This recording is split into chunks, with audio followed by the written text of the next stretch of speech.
เลยយើងបន្តទៅគូទី75បាទគូទី75បានបណ្ដាយខ្លួនឆ្លងនៅកំព័ន្ធទី1ហើយកាលពីជើងទី1យើងឃើញថា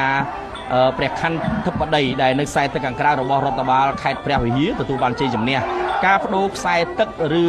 ក៏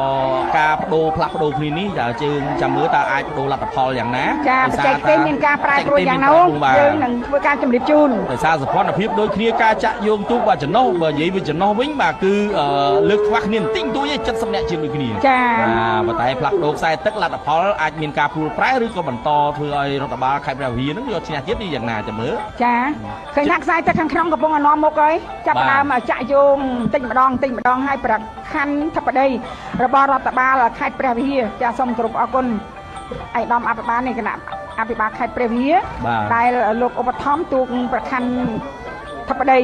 នាំមកធ្វើការប្រកួតហើយទទួលបានជ័យជំនះមួយជើងម្ដងហើយណាកាលពីជើងទី1ចាសម្រាប់ដៃជះនាគរាជភូមិថ្មីពោធិ៍សែនជ័យទទួលបានការឧបត្ថម្ភពីឯកឧត្តមនេតភក្ត្រាចារដ្ឋមន្ត្រីក្រសួងព័ត៌មាន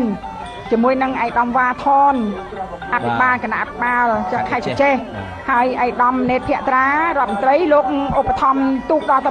20ចាហើយនឹងមានបងប្អូនជាច្រើនទៀតដែលរួមកិច្ចសហការឧបត្ថម្ភនេះខ្សែទឹកខាងក្នុងបងប្អូននៅតែនាំមុខព្រះខ័នធិបតីល្អណាព្រះខ័នធិបតីលឿនអស្ចារ្យរបស់រដ្ឋបាលខេត្តព្រះវិហារជាព្រះវិហារដូចមិនមានទលេទេបាទមានទលេបាទទលេហើយក៏មានទលេលពៅទលេជាប់នឹងឡាវទឹកដីឡាវតែម្ដងបាទទលេបាទមានបាទទាំងចំណុះទូកខ្លាំងបែបហ្នឹងបាទដល់ទីហើយ290